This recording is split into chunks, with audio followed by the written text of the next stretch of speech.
Hey y'all, it's your guy, the 10X Closer, and today we are bringing you an exclusive interview with the one and only Calvin Cannon Jr. And today he's going to be talking about business credit, how you can get up to $1 million with 4 different LLC. The game is crazy. Wait till he breaks it down. Talk about how you could use that business credit to get into real estate to make more money with the government, all type of crazy stuff. Whole life insurance play on how you can protect your money. Don't be afraid of debt if it's good debt. But anyway, long story short, this is the Garage Billionaire podcast where we bring you everyday individuals that's doing extraordinary things, and they're going to be dropping the gems for you guys. I'm bringing them in for you so you can get some knowledge, so you can get on top of your game, make this money. And what I need you guys to do now is hit the like button, subscribe, and turn on your notifications so when I get the pros in the building, you don't miss a beat. And again, if you guys like this shirt, go ahead and hit the link in the bio and order your size, and you can be a fly god like me. Yes, sir. Yeah. Most shit can't be televised. In life, you gotta compromise. Been jumping like I'm teleport. In the coupe, yeah, that shit be sport. Back then, I jumped off the porch. With a 2-3, that's my baby toy. Drug dealers with the fenced door. Head of the trap. I'm trying to give back as much as I can, man. And, it's an honor and a pleasure to even be on your podcast today, too, as well. Because that's what it's all about, man. Like, my passion is teaching the people, man. Right. As many people as I can help. That's my passion. That's my passion. Right. I appreciate that. And like I said, I appreciate you on here taking the time out.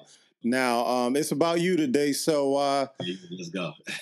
Can you please introduce yourself to the world and tell people how you are going to help them level up? How are we going to do it, Mr. Cannon? Absolutely. So first and foremost, I want to say thank you guys for tapping in. It's an honor and pleasure to be here. It's also an honor and pleasure for you guys to be listening to this information that you're about to get. My name is Calvin Cannon Jr. I'm from Philadelphia area, AKA Mr. Cashflow, Mr. How to Print Money on Demand, Mr. Financially Dangerous, Mr. Microwave Money, whatever title that they give me, it's all nice to have titles. But right. The real thing is to help the people. I am a serial entrepreneur. I've been in real estate for 31 plus years. Started in 1991. Doing my first flip, my first piece of property. Been ups and downs with real estate, right? So I don't believe in problems. I believe in situations. So I was able to overcome a lot of situations that happen in real estate. One thing that I learned that a lot of people also may face the same challenges is that getting into real estate and getting to different type of entrepreneur events and getting into different type of entrepreneur paths from leaving your 9 to 5, you run into a situation called financial stability. And with that financial stability, it's a little bit hard to get the finances for you to leverage your business and your company to get to the next level. So what I did was I took a step back and I analyzed the situations that I was doing. I analyzed my experience to try to figure out how can I put a system together to try to help people get finances and take those finances to another level to help them understand to get into their business. So what I did was I created a system called the Octagon Business Strategy Academy. And in the Octagon Business Strategy Academy, I teach you 8 different residual cash flows for generational wealth for residual cash flows. So that's what that's where that all came about with, Cannon Consultants, which is the name of my consulting company. And that's a little bit of background about Calvin Cannon Jr. So yeah, I'm is a good gift to want to understand finances, but the better gift is to give it back to the people. Okay. Yeah. And I believe that I love that idea. And that's kind of part of where the Garage Billionaire concept came from. It's basically, the Garage Billionaire. Most, there's a few billionaires that started out in the garage, right? With just that dream and a few parts, and they're billion. So that everyday person, I like to bring people like you that's doing extraordinary things to kind of encourage the general public that I can do it too. So, that's part of my platform. I'm in the space also. I'm in the real estate, business credit, and things like that. But I'm a student. I'm always a student. I don't care if I know about business credit, I'm talking to people with business, that knows about it. Because you could always pick up something. And my thing is to, kind of give it back to the people. So, that's the concept of this show. Now, you're from Philly, right? What part of Pennsylvania? Philadelphia? I'm from Philadelphia, Mount Airy. Okay. I was born and raised, Philadelphia. Okay. And how was your upbringing in terms of household? Where'd that entrepreneurial spirit come from? Like, what made Calvin from Mount Airy say that, I got to get to where you are today? And I'm sure you're going much further, but how'd you get into that direction as opposed to the typical 9 to 5? Because I know your idea is you want us all to fire our bosses. So, Absolutely. Where'd that start? Mm-hmm. That's a great question, right? So, my upbringing, I didn't have both my parents inside of my home. Okay. My parents were split. My mom raised me. My dad would come around and try to help out as much as he could, right? Mm-hmm. But my dad was a serial entrepreneur. My dad was in the entertainment business. He owned 3 or 4 bars. He had a couple nightclubs. But what he never did was put me in position, right? So, like, as I was younger, I would spend time with him. He had barbecue places, and I would go to the bars and help him unload and load up before the bar opened up. Okay. But he would never put me in position. So, not that I don't know if he believed in me or not. So I grew up, and I went to high school. I went to college. While I was inside of college, I was studying to be a criminal justice attorney. And while I was in college, I struggled, right? So my mom she actually was a single mom, worked 2 to 3 jobs. She was very, very strict, right? So I always tried to stay out the house as much as I could. Okay. So I wanted to learn how could I make money with not getting into the things that was surrounding me, right? So my cousins, family members, everybody was into the entrepreneur pharmaceutical business without having a license, is what we'll call it, right? And I didn't want to get into that because that wasn't me, right? I was the quiet, nerdy guy in school, right? But everybody else around me was doing different things to get ahead financially, but not me, because I didn't cater to that. Right. But I was good with counting money. I was good with saving money. I was good with trying to structure and get myself in a better position. So I was paying for myself to go to college. I got a job, right? My first job was a security guard, working for a retail supermarket, and I used that money to pay for my college, right? I got grants, I got loans to get inside of college. What I realized is that when I was working, I was 18, 19 years old. I went from working as a security guard. I became a store detective.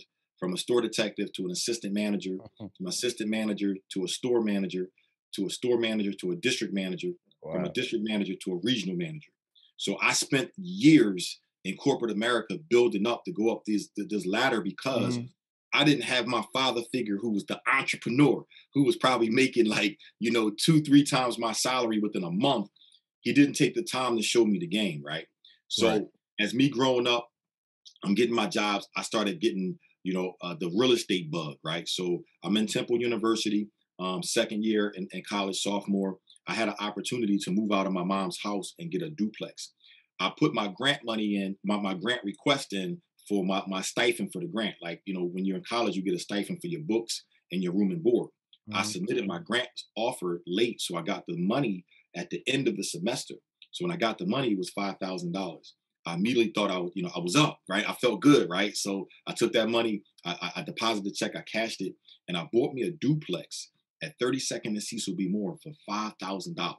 And if anybody's from Philadelphia, this was back in 91, 92, I had it. And another gentleman came along, and he purchased that property from me for $60,000. So a young kid, a young teenage kid at $60,000, I thought that was the beginning of the new world for me. Right. So now, because I didn't have a coach or a mentor back then to let me know that I should have never sold that property, I should have held on it. Today, that property is worth $450,000. So that was the first era, the first situation that I occurred, the first lesson that I occurred in real estate. Right. I took that money, I bought some more properties, started buying duplexes and triplexes and quads. Now, my dad got into financial trouble. So he started losing his businesses, and he started, he was good with the grind and the hustle, but he wasn't good mentally with the management of companies, right? So he started losing some of his businesses, and he called me one day and he was like, "Listen, son, I need some help. I need a loan." So what I told him, I said, "Well, how much do you need?" He said, $20,000. I said, "Well, I need to know the business. I need to know the business." He was like, "I'm losing businesses." I said, "I tell you what, I'm not going to loan you the money. I'm going to give you the money. But the one thing I need you to do for me is put me in the business." So at that point, I couldn't get into the bar game because he started losing his rental licenses. But the other real estate business he had, he put me into them. I started managing the companies. I started bringing the business back. Then he started understanding my gift that I had. And then we started partnering together, and then we started building some things up. And then unfortunately, my dad passed away. But Wow. it got me in the mindset that even though my dad was the serial entrepreneur, my mom was the 9-to-5 worker, right? She was the 9-to-5 worker. So for me, I was torn apart between going to college so I can be that 9-to-5 worker. I was always trained that whatever job that I did it to my best ability to get to the next level. I started on the outside of corporate America, standing outside in the cold as a security guard, and worked my way inside the building, worked my way up the management chain to become a regional manager, just to understand that my spirit was entrepreneurship. But I didn't have anybody to give me that lane or that path to do it. So I kind of had to buy my way into my dad's business in order to start running the business. And then when I understood how I can put my annual salary inside of my bank account within a week to 2 weeks, I had to give my boss the 2 weeks notice to let them know I'm out of here. So that gave me that "I wish you would" attitude, so I can move forward and understand I don't knock 9-to-5s. I love them. It taught me one thing I want to say about 9-to-5ers is that your job is the first training device to get you into entrepreneurial spirit, right? My job trained me how to read P&Ls. It trained me how to manage people, how to coach people, how to leverage money, how to be able to manage money. If I didn't have my job, I probably wouldn't have been able to do these other things as fast as I did them. So my job was a great thing, but what I didn't want to do was get stuck at the job. So I took the skill set that they trained me, and then I moved forward, and then I became the entrepreneur that I am today. Absolutely, absolutely, great. Now, so basically, you basically at a young age paid $20K for a mentorship. That should have been given to me because at birth, right? Exactly, that should have been given to you at birth. And I want to get into that a little bit more a little bit later. But in terms of because that's one of my questions, and I don't want to jump to it. Now that you say that, now I don't want to get off track. But let's. All right. So you worked, and I don't knock the 9-to-5 either. It's not for me, but it's necessary, and I feel like if you got to go back to it to get on your feet, go back to it, or whatever the case may be. But use that as a stepping stone. Like you say, you went in there and you learn how to run a business, because basically that's what you're doing. You're getting paid to run someone else's business. You're getting paid to run someone else's dream. All they do is train you. They had the thought, they made the dream happen, and they put you in it to work while, probably out there on the beach somewhere, and have the operation run itself. So yeah, definitely never knock a 9-to-5. But let me ask you this. So now you're in business. You bought into your father's business. Business credit. Where did you discover that and the power of utilizing business credit? Yeah, absolutely. So what I recognized when I was trying to run businesses the proper way, I was placing a lot of things in my personal name. And what happens with finances inside of the finance world, you at some point cap off, right? Banks will not give you funding when you can't prove that you can handle more debt, right? So they do this debt to ratio of your debt to income to see the income that you're bringing in. Can you support the debt or the loan that you're asking for? So even if you're getting a lot of finances in your personal name, at some point you're going to cap out, right? Your credit score is going to keep fluctuating up and down because every time you use your personal credit card, it's going to move up and down because you're leveraging your personal side of your credit report. You're leveraging the personal side of your finances and the capability of using your finances. So I was starting to buy properties and I was starting to build. And when the banks told me we can no longer loan you any more money in your name, and I'm like, what are you talking about? Right? I'm good for it, right? I pay all my bills on time. They said, Mr. Cannon, it has nothing to do with you paying your bills on time. You are totally upside down. You maxed out. You capped out. And I'm like, what? I said, I need this property. I need this deal. This is acquired. I need this property. Right. You tapped out. So then I had to start thinking, and I'm like, man, how can all these other people consistently buy all these properties? And you're telling me at my fifth property that I'm capped out, right? So at that point, I started getting frustrated. And I'm like, you know what? I'm just going to sell everything. And I guess I just got to just be a flipper. I ran into a gentleman by the name of George Anderson. And that was my first real estate mentor. And he told me, he was like, you're doing this all wrong. I said, what do you mean? He was like, you got to understand the rules of engagement. And I said, what are the rules of engagement? Own nothing, but control everything. All right. Hope you guys are enjoying the video so far. If you are, please go ahead and hit the like button, hit subscribe, and also turn on your notifications so when I drop more videos, you guys can be on point and you get it first. Now, again, the interview, it's a lot of game that's going to be dropped on here. And one thing that's going to be very, very important is that you know your credit score, because with these plays, all these gems that are dropping, game that's being given, you can't really make none of that stuff happen with bad credit. And if you don't know your credit scores and you're an adult, it's like not knowing your name. You're going to look crazy when you go places and try to do certain things. Know your status.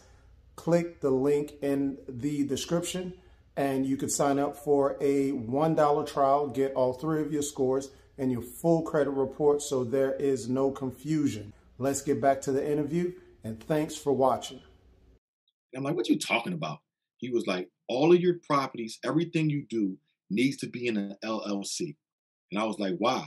So then he broke down the structure of LLCs. He explained to me that stop using your personal name to get funding and use your personal name to grant towards some business funding, to transition to get to corporate funding. So that way you can continue to scale up the ladder and you'll never have a cap.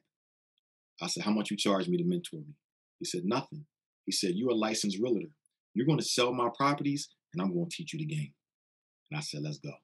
And Wow. at that point, I started transitioning. I started selling all of my properties from myself to my LLCs. I freed up my debt to ratio, my debt to income. So now, if you look at my credit profile, I have about 2 to 3 strong trade lines and everything else is on my business side. So when he told me that phrase, own nothing, but control everything, that stuck to me. I didn't understand it when he first said it. And at the end of it, he said, when I get done with you, you're going to be a ghost. Until today, that's exactly what I am. I learned how to leverage business credit. I learned how to get my personal credit established and stable in order for me to go get business funding, because there's no cap. There's no limit. As long as you can come up with putting skin in the game, which is 10, 15, or 20% down to get your properties, or put skin in the game for whatever project that you're doing. It doesn't have to be real estate. It can be whatever your business is. If you can come up with putting some type of skin in the game on the business side, the banks are going to give you the funding that you need. And when I learned that, it was game over. It's game over for me. Man, yeah, that's yeah. Man, you started off right, man. It's like everything kind of fell into place, and I love the fact that you started off real early as a teen. And you got in the mix and you kept going, even when you wanted to fall back. You just strategized instead of quitting. You just re-strategized your angle, and luckily you fell into that dude. So basically, he put you up on business credit. Now, just credit by itself, I feel like, because I'm originally, from the islands. My parents are from Haiti. I'm from the Bahamas. But I think our culture, or Black people in general, especially the islands, our parents always tell us, "Oh, we always over here." I don't buy anything on credit. I don't purchase credit, and this and that. And as a kid growing up, you think, man, you don't want to owe anybody. And for a long time, I was like, man, I'm paying everything cash. I don't want to this and that. And it's like, how do you level up if you pay everything in cash? Like, what if that cash is not available? You're gonna go to work and make that money until it's, you get that bulk cash, then buy something, and then you got to sit and wait again, or whatever. So I think that whole concept is just wrong with owing people, because it was never passed down. Like, that financial literacy, the other communities, they teach their kids. And as in your example, your father didn't teach you the game. Luckily, you were smart enough to figure it out yourself for the most part, or actually just take that path to where you would eventually figure it out, but you met the right people and you got into the game. But, and again, that's part of my thing. I want to put this information out so, like, people know that it's not about cash. The rich don't spend their money. They spend everybody else's money. And when things go to shit, they got a bank account full of money. And then if the business, goes upside down, well, sorry, Bank of America, put it on my credit. Then I'll get it fixed anyway, and then I'll be back in the game again. What do you think about that? Like, do you think our community lacked that knowledge, and why? I kind of gave my example on, from what I experienced, but, what is your viewpoints on that? So for me, I'm gonna start off saying this is that, cash is trash, right? Right. Cash is trash, and a lot of people, we don't get an opportunity to understand that, because in school and coming up in school, you know, I went to a Catholic school, right? My mom tried to put me in the best schools possible, but even in my schooling, nobody taught me how to write a check. Nobody taught me how to budget, a bank statement. Nobody taught Right. me how to, read a P&L, right? I learned that from getting my first job. But we're taught all the time that use your cash, because mentally, that's what our parents were taught. Our Right. parents were taught that credit cards are for emergencies and you never want to be in debt with anybody. But what they failed to realize is that when you use your own cash, you're utilizing a tool. Cash is a tool to buy back time to get wealth. And that's where people lose it at, right? And I'm gonna Right. repeat that. Cash is a tool to own your time to get wealth, right? It's not about being rich. Cash don't make you rich, right? It's about wealth and how much time do you own, Right. right? You can have all the money in the world, but if your health and your wealth is bad, guess what? You can't take the money with you. So Absolutely. I tell people that cash is trash. Credit is the cousin of cash. So credit is a trashy cousin, right? Cash flow is king. Cash flow is king. So if you take the mindset of, I'm gonna use all my money, I'm gonna save my money, I'm not asking the banks for anything, I'm gonna save my money, you're gonna move slower, right? If you want to go fast, you go by yourself. If you want to go far, you're gonna go with a team. And the banks you have to utilize as your teams, right? A lot of people practice, no debt, no debt, no debt. Mhm. That's because they're not pivoting properly on the systems that they have.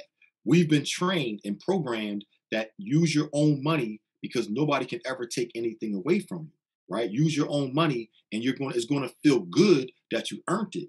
Well, if you use your money, let's just say to buy a property, let's say one property was $50,000 and you saved up your savings, used your 401k, whatever money you have saved up, and you acquired that $50,000 property debt free. I took my same $50,000 and I got 2 to 3 other loans to get me 2 to 3 other properties. When you're trying to catch up to as many properties that I have, it's going to take you longer to save that 50K again when I may have only used 20 or 30,000, and I still have 20,000 in my pocket because I leveraged OPM, which is other people's money, right? Now, where people get things misconstrued and confusing is that they stop right there. Oh, but you got 3 properties and you got mortgages on them. You're correct. I do. I got a property over here with 1 property and there's no mortgage. Correct. You're correct. But here's where my strategy is. I'm going to continue to run up the debt because I'm not afraid of debt. And the reason why I'm not afraid of debt is because I understand the end game. I understand that in life, you got a beginning and you got an end. We all are going to face the end. It's what you do in between on that bracket from the beginning to the end. If you set your mindset up right and understand what you're getting into, you understand that I'm going to eventually die. There is nothing, how I die might be different, but at the end, I'm going to die. So if I know that I'm going to pass away, how am I preparing for my death? And that's why I think about it. So I go and get a whole life insurance policy that covers any of the debt that I'm acquiring from all the properties that I'm getting. One example is this. Every LLC, I'll spend up to $500,000. So if I get 3 properties at, one property at 200,000, another property at 200,000, I'm at 4. My last property may be another 150 to 2. So I hover between 5 and 600,000. I go get a whole life insurance policy for $1 million. If anything happens to me, the beneficiary of my whole life insurance policy is that LLC. So that means that $500,000 will pay off my debt. The other $500,000 is going to go to my family. Why would I ever care about that? Why would I ever? I have an end plan. I have an exit strategy. So while the person who's trying to not get the loans, the person who's trying to use their capital, you're going to spend more time invested on trying to make money. I'm going to spend more time invested utilizing money. So when you're making it, I'm leveraging it. I'm going to leverage the money, right? As I'm building up my debt, I'm building up my exit plan of my debt. So if anything happens to me, the debt is going anyway. Everybody's going to leave this earth with some type of debt. You're going to own a phone. You're going to owe a phone bill. You're going to owe a car note. You're going to owe some insurance. You're going to owe somebody something. So when you take the mindset of that, oh, I don't want to owe anybody anything, that's not the right mindset to take because you owe somebody right now. We're on the internet right now. And guess what? At the end of the month, we're going to have to pay this internet bill, right? Absolutely. So if for some reason, we get called home before that bill comes out of our account, guess what? We still owe that bill. So when you think about it like that, you're always going to owe somebody. And if you understand how to cover your debt, if you understand how to cover it by having a better policy and a better mindset, you're not going to mind the debt. You're not going to mind the debt. I don't want to move fast. I don't want to move slow. I want to move correct. And moving correct is being able to make sure that your family is good. Right now, I'm probably worth more dead than alive, but I'm okay with that. Because when I'm gone, I don't want my family to cry. I don't want my family to be stressed out over money. I want them to understand that he positioned his death. He positioned himself that now we good. We got all the businesses paid off debt-free. The properties are paid off debt-free. And we got a little bit of cushion to do what we want to do.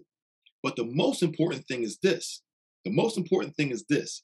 As you're saving your money, if you save $1 million and have it in the bank, and you leave your loved ones that $1 million, within 5 to 10 years, they're going to spend that $1 million because you're no longer here to teach financial literacy. If I have $100,000 in cash flow, every 31st day, my son pushed the reset button and he's going to get another 100,000. So when over here, your family spend $1 million in 10 years, my son, every 31 days, my daughters, every 31 days are going to get $100,000. That means that they can make as many mistakes as they want. They're going to go through their trials and tribulations of life. Guess what's not going to ever stop? The cycle. That cycle's never going to stop. Every 31 days, they get 100,000. Every 31 days, they get 100,000. If your family doesn't invest this $1 million that you left them properly, they're going to be past that. You know how many NBA stars, athletes, entertainers that are broke? Right. And they had all the money that they can handle. They're broke. Why? Because they weren't taught. They didn't have a mentor. They didn't have a coach that taught them cash flow. What they got taught was how much cash can you make? not how much cash can you keep. Money is a tool for you to get back your time for wealth. And that's how I look at that. Man, I don't know if people realize how many gems you dropped low key up in that. Just the whole life insurance thing right there. You just covered like that. I don't know if you know how major that is, but you just solved the whole debt problem.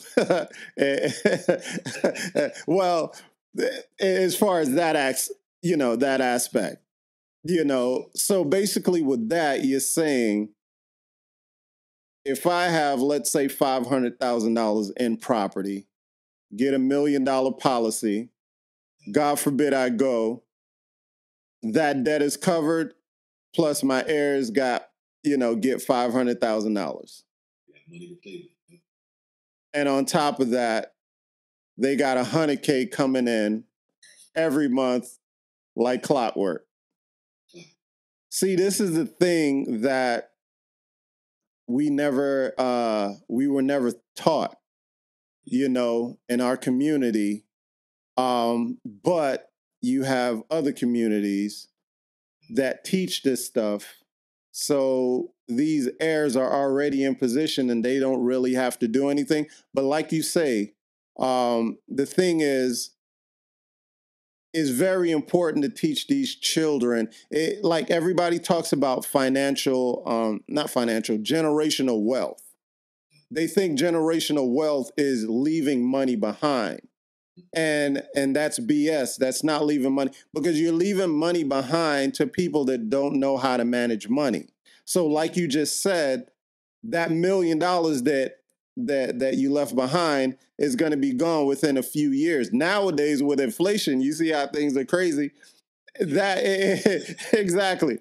That time has been cut down significantly. Yeah.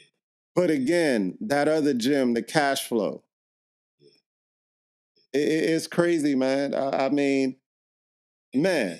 What too? Just to interject with that, one thing I want to say for everybody that's listening is this: the reason why other generations get away with it and we don't teach well is because information without instructions is dangerous. It's dangerous. We get information, but we don't get the instructions, and then we're busy trying to put the instructions together. And we don't have anybody giving us instructions, right? Everybody says that, save your money, save your money. That's just information. Everybody's saying, oh, go get a credit card, go get a business credit card. That's just information. Everybody's saying, hey, go buy a property, go get a property. That's just information. But where are the instructions? That's where we get lost sometimes, because information without instructions is dangerous. So we gotta continue to give instructions on, hey, I just gave you the whole life play, right? Not because it's something new. I didn't create it. That information has always been out there. I just gave you the instructions on how to run the play. Right. And that's what we're missing in our community is instructions. There you go. There you go. Now, where would someone get started when it comes to getting and utilizing business credit? Do you need good personal credit for that? So that's a great question, right? Because you have different sides of the board, and I'm gonna try to break this down as clear as I could, because it gets confusing. Mm-hmm. So to answer the question directly, do you need good credit to get business credit? And the answer to that is no. You do not need good credit to get business credit. However, when you take the route of getting official business credit without using your personal credit profile, you're doing something that I call rotisserie money funding. You got to go through net 30s. You got to go get your paydex of an 80 score. You have to wind up getting 5 tiers of credit cards in order for you to get to the funding, right? So tier 1, you're going to get a net 30 card, a net 20 card, a net 15 card. You're going to start off with like store cards, like a Walmart or, a Amazon card or a Target card. Then you come down to like a Granger card or a Uline card, right? Then you get a gas card, and then you wind up putting your paydex score in position with your DUNS number to eventually try to get some business funding. Now, yes, you can do that. But look how many cards you got that you don't even utilize, right? If your business is real estate, or if your business is, cosmetology, what in the world are you doing with a Uline supply card, right? That's just you can get a bucket, some paper towels. You're going to pay 2-3 times more than just going to your local supermarket or the Walmart because you're trying to build up your business side. So that's a great way to do it. I call it rotisserie oven money. You can do it. However, I got more time behind me than I got in front of me. I may not have enough time to go through that rotisserie oven process and let that marinate before I get some money. So one thing that I do and I teach is called how to print money on demand. As long as your credit profile is in position, right? If you got a credit score of a 700, if you have strong trade lines on your credit profile, you can go to the bank and be a grantor on your business funding. You're going to get the money faster. Now, I know some people might say, well, if it's business funding, I don't want to be the grantor. In reality, let's just be transparent. In order for you to get business funding on any aspect of what I'm discussing, you have to have an EIN number. Your EIN number is going to be attached to your LLC, no matter which direction you go to get funding. What a lot of people miss is that in order to get an EIN number, you have to place your social security number to the IRS to get that EIN number. So you're still some way, somehow attached to that EIN number. They know who you are. They know who you are. So you can't run off on the plug. You can't feel like, well, I'm going to get this business credit. I never put my social down. You ain't have to. Your social is attached to the EIN number. They still know who you are, right? So when you think about that, and if you know that you're trying to transition and pivot to get funding to do something, and you don't want to wait that 30, 60, 90, 120 days to build up business funding. Sometimes it takes 2 to 3 years, right? If your credit score is tight enough, your credit profile is tight enough, you can just grantor the loan, transition, and do things that you have to do for the business while you're still building up the other side. It's okay to do both. But again, I got more time behind me than I got in front of me. If you told me that I can get $150,000 to $250,000 in funding, and it's going to take me 2 years, or I can give you $150,000 right now, it's going to take you 1 year, I'm going to take the route that's the least amount of time, because I know what I can do with the 150. And when the second year roll around, I'll get another 150 and still be in position to get this 250,000, right? So you can do both routes. I'm always a fan of doing things to put you in position. When you stay ready, you don't have to get ready. So if you're waiting a year to 2 years to get this officially business funding by building up your paydex, you're missing opportunities within those 2 years on the other side of the board. So I would say try to run up both sides. As long as your credit profile is strong, your credit score is strong, it's okay to grantor some funding so you can be in position just in case an opportunity come along. Okay. Now, like I say, I follow all of your stuff, and you really give this other crazy play that I'm gonna ask you about. I mean, you give it to the world anyway, so you can just kind of run it over here too. I want some more people to get it. That 250 one LLC play. That play where you could run in the banks and get 250,000 on that one LLC. Yeah, absolutely. So what happens, guys, is this. I'm gonna give you guys this strategy. So I need you guys to make sure that this is on YouTube. You make sure you hit that subscribe button, whatever platform that the King is gonna put this on. I need you guys to make sure that you hit that subscribe button and follow, because this information is going to change your life, right? So once you create your LLC, right, you're going to create the LLC. You want to make sure that your LLC is structured properly.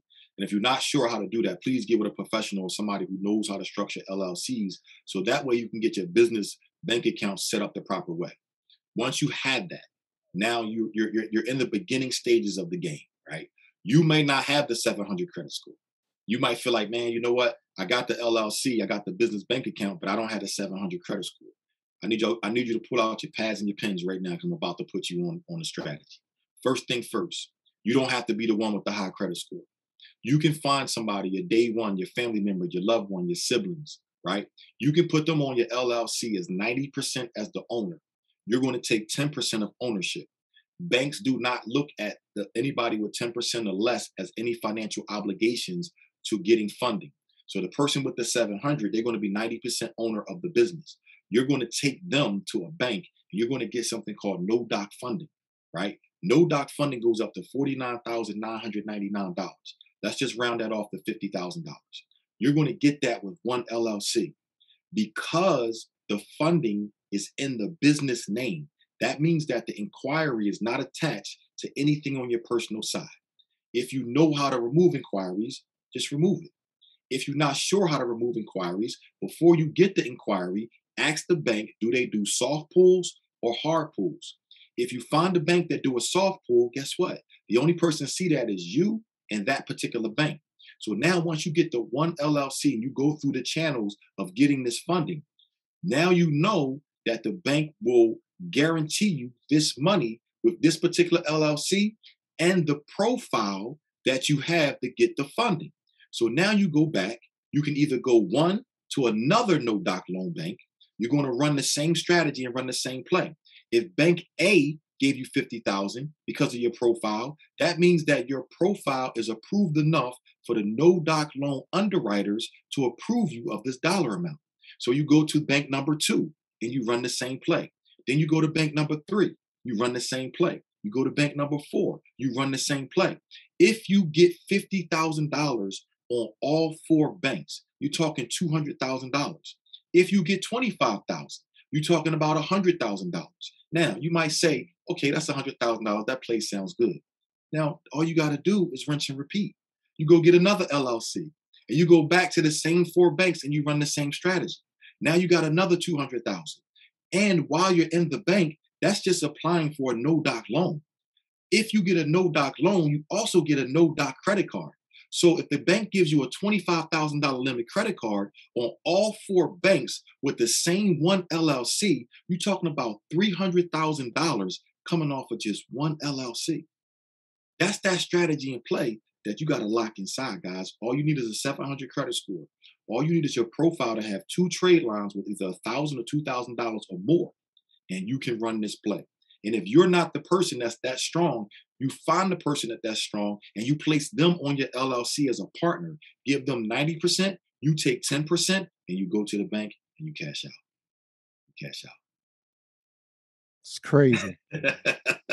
Yeah. Crazy. Now, let me ask you a question about that. Because I know once you're getting credit, there's the inquiry. Now, when you go into these 5 banks, what happens? Don't they see that you got that line before? Like how would that work? What's the strategy? So when you go to the first bank, right? If the bank does an inquiry pull on you, right? And then again, business credit doesn't show on your personal profile.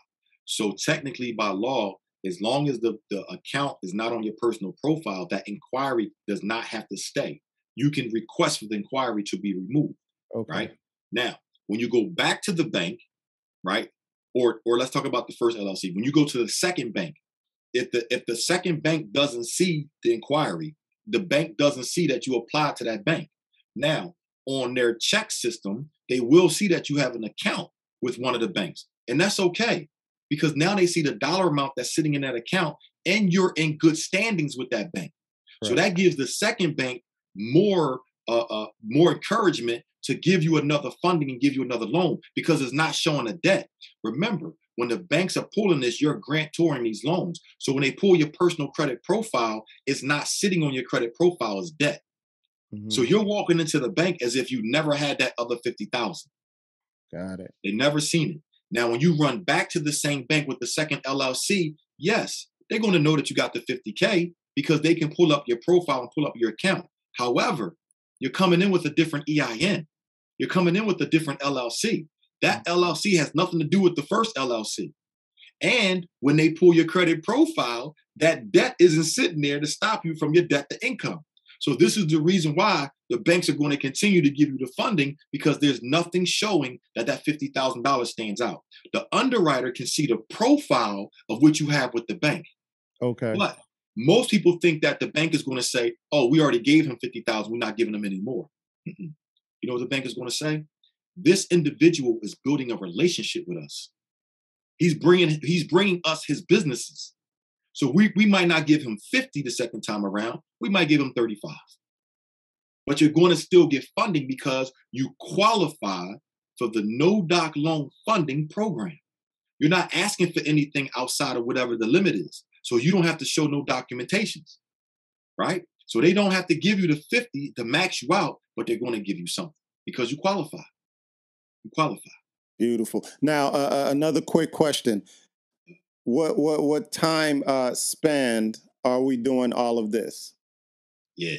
So you want to make sure that your LLC is at least a year to 2 years seasoned, right? 2 year season. Once you have the seasoned LLC, what my typical routine is, I'll go to the bank, I'll open up the account. I teach something called how to talk to the bank. I give you the keywords on how to talk to the bank. When you walk in the bank, most people get interviewed. I teach you how to walk in the bank and do the interviewing. No, that interview. I got the interview. Right? You don't want to walk in the bank and get interviewed because you're not looking for a job. You're looking for a partnership, right? You're looking for a partnership. So what I typically do is I'll go to the bank, I'll interview them, I'll open up my account, I ask particular questions to make sure that I'm prepared for my approval. As long as I'm prepared for my approval, I may give it 3 to 4 days and I'm coming back and I'm applying for every loan that I can get out of it.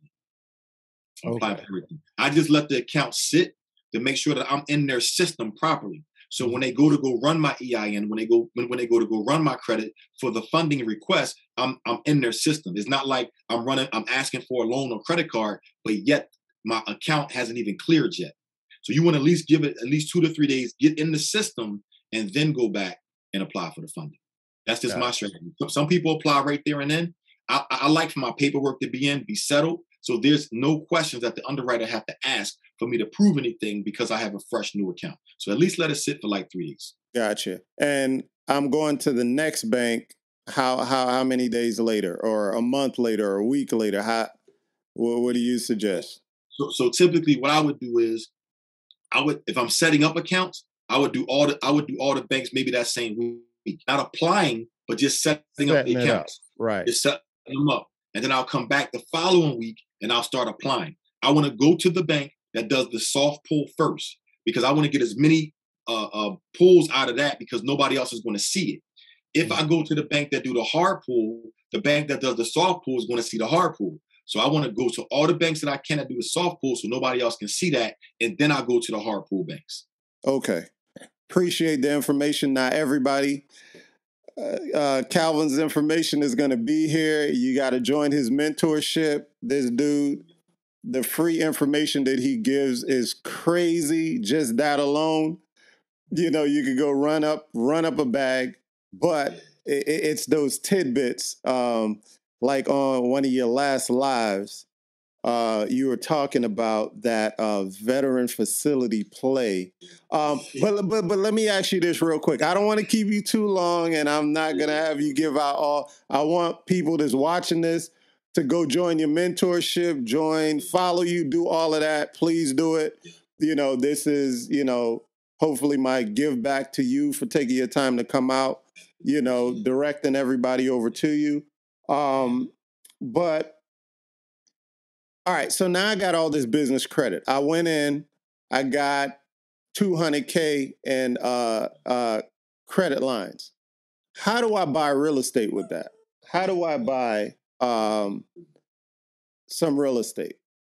So first thing I want to say this, because I know a lot of times we talk about funding, but it's a very important piece about that, guys, that I'm very, very passionate about. Do not go get funding if you don't know what to do with it. Do not go get funding if you don't have a plan. It sounds good to say that I got the bag. It sounds good to say that you got, your whole salary inside of your bank account right now, and I'm gonna go to work and say I wish you would. That all sounds good, and I do teach those things. But I'm very, very passionate about, do not go get the money if you don't have a plan. Money sitting in the bank account not doing anything is lazy money. You're putting your money to sleep. If you go to work and your boss catch you in the break room with your feet up, if you go to work and you just chilling, you're going to be reprimanded. But we don't reprimand our money. We don't make our money go to work for us, right? Every dollar you got in the bank is your employee. If you got $50,000, you got 50,000 employees. You need to put that money to work for you, right? So if you got the money and you want to get into real estate, you got to understand this. I have another strategy called a no-doc loan for real estate. All you need is that same LLC. All you need is that same LLC. Now, I will say this is that you got to put some skin in the game. So if you got 200,000, you want to start acquiring businesses and you want to start acquiring real estate in your LLC name and use some of that 200,000 and start acquiring as many properties as you can by putting down 20 to 25%. Now, 25% is going to be because you're buying a multifamily property. You want to get as many multifamilies as you can, guys, and start house hacking. If you get a single family property, that's pretty cool too. But my strategy right now today in 2022 is that I'm buying single family homes, I'm flipping them, and every single family home, I'm buying 2 multifamilies. But you can get a no-doc loan to buy properties with a credit score as low as a 520. Credit score as low as a 520. I have lenders that's ready to lend. They don't care about delinquent credit cards. They don't care about delinquent student loans. They don't care about anything that you haven't been paying on. The only thing they care about is that you can't have a delinquent mortgage. As long as you don't have a delinquent mortgage, any other bills, they don't care about. It's none of their business. Your credit score can be a 520. You can get inside of real estate more easier than you think. All you need is that LLC. The LLC don't even have to be seasoned. This is not like the banks going to get funding. Your LLC, I create LLCs the same day that I apply for funding to buy properties. My LLC can be 7 hours old, and I'm still going to get approved for the no-doc loan to get funding for real estate. Now, this is strictly for real estate because you have to have the 20 or 25% down. But I just showed you how to get the bag. Right. So as long as you got that money sitting in your account, put the money to work. Go get you some real estate. And you're going to get it with the same process, no docs. As long as your LLC is good standing, as long as your LLC is structured the proper way, you're going to get inside of the real estate game with no money out of your pocket and using OPM. Okay. Appreciate that info. Last one. You got to give it to the people because that blew my mind. And I've been in real estate for a while. I'm a realtor. I invest in real estate. And I've heard the concept before, but you just took it to another level. That veteran facility play. Could you please tell the people? And I'm going to let you go after that. I don't want to keep you. You're good. You're good. So let me break this down for you guys. So a lot of states, especially in Pennsylvania, but in your state, you have a program that houses veterans. And inside of this program, if you have the right program inside of your state, you want to call them up and have a conversation about veteran housing and what type of housing do the veterans need. In my particular state, the veterans house 1-bedroom apartments. So what I was doing is I would take a 3-bedroom house. I would rent out each room for a veteran. It's called co-op living for veterans. They're going to pay you anywhere between $700 to $900 a month for the veteran. Now, if you're in a good area where the zip code gets you to 900, you're going to get $900 a month. Inside of a 3-bedroom home, that's now $2,700 for the month. Now, here's the strategy. Inside of your lease, and we do teach this in our property consultant program, so you're going to get in that mentorship, right? Inside of your lease, we teach you how to structure your lease that you don't give the veterans access to the kitchen. You cut that off. So the lease, they're only getting the common area, and they're only getting the room that they're living in, and they can share the bathroom. You cut off the kitchen. Inside the kitchen, you supply the food. So you charge the veterans on a food voucher $27, right? $27 per meal, right? They're getting breakfast, lunch, and dinner. Breakfast, lunch, and dinner times 3 times each person times 7 days a week. Ooh, y'all got to do this math. You're going to charge them. And even, let's say you charge them $12 a meal. Let's say $12 a meal times 3 meals is $36 a day. It's $36 a day, right? So you figure what, 7, 6, 42. So you're getting $112 per person a week times 3 is $336, I believe somewhere $336, right? $336 a week per person. right? Let's just round it up. Let's just round it down. Let's say $300 times 4 weeks. That's $1,200 additional onto your $2,700 a month. So now we're talking about $3,900 in this one facility. That's not it, y'all. Because now we're giving them a room. Now we're going to feed them. Guess what we're going to do? Now we're going to charge them $100 a week to come in and clean the common area that they house in, right? Another $100 a week to clean. That's an additional $400 a month just to go in there. You can hire a cleaner and you can pay the cleaner $25 an hour. It might take them 2 hours or an hour to go in and just clean the common area, the bathroom, the living room, dining room area that they sit in, and the kitchen that you own that you renting out the food. Listen, guys, it's a crazy play. It's a crazy play. But that's the play we running. That's the play we running. Crazy. When I heard it, I was like, so you took a house that you'd probably, let's say you got $1,500 for that house every month, and you turn that $1,500 into what, $4,000 a month? Roughly $4,000. Roughly? Yep. And guess what? And they pay the utilities. They pay the electric, gas, and water because it's a single family home. Yeah. Now, if it's a multifamily, in my state, we take care of the water because it's multifamily. But in single families, you can pass the water bill on to the tenant. Now, here's something special. I'm gonna give you a bonus before we get out of here.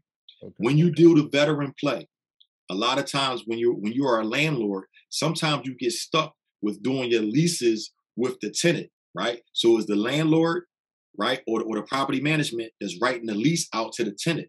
When you run the veteran play in the veteran strategy, my lease is written out to the government. So is my property management company leasing to the government? So what does that do?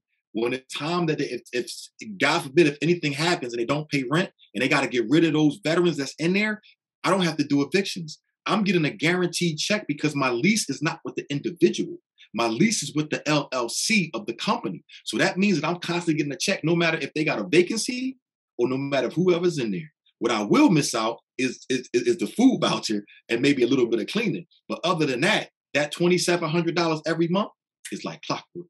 No matter if they got people in there or whether people are not in there, because my lease is not with the individual. My lease is with the company. So when you start doing leases, you want to make sure anytime you're doing something with a property management company or anytime you're doing something with a corporation, do not do a lease with the individual consumer.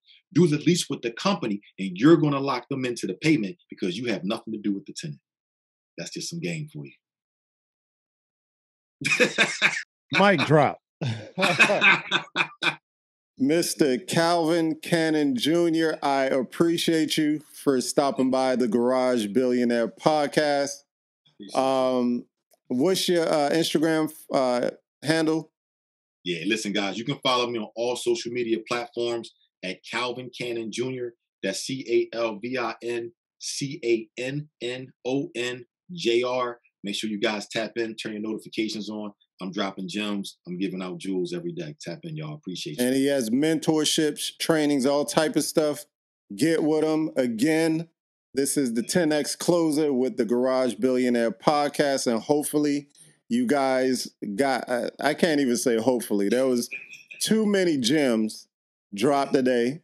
And again, Calvin, I appreciate you. And, you're going to be seeing a little bit more of me getting into your program because, like I say, I'm a forever student. And hope we meet up again pretty soon. And hopefully we could do something together. And hopefully I'll have you back. If you have anything else you're trying to get out there, anything new, please get back with me and we'll put it out there, man. I got you, man. Listen, I want to thank you guys for tapping in. And listen, guys, make sure you watch this over and over and over again. And one most important thing is go run the play, run the strategy, y'all. I appreciate you. I appreciate you, man. Thank you. Thank you. You have a good day. Enjoy the trip. Stay safe. Absolutely. And get some game, man. Hey, listen, I'm gonna give them some heat, man. They don't know what's coming. I'm bringing that heat. All right. I talk Appreciate to you. Thank you. Yeah. It's great they don't pay they nigga. What my motherfucking dog say? Yes, sir. Yeah. Most shit can't be telephased. In life, you gotta compromise. Been jumping like I'm teleport. In the coupe, yeah, that shit be sport. Back then, I jumped off the porch. With a 2-3, that's my baby toy. Drug dealers with the vintage door. Hit of the trap at that corner store. Yeah, we dodging the police. Yeah, it could get all dirty up in these streets. Yeah, we pulling up in the race. Middle finger out the drive. I be trying to keep my faith. Middle finger to the car.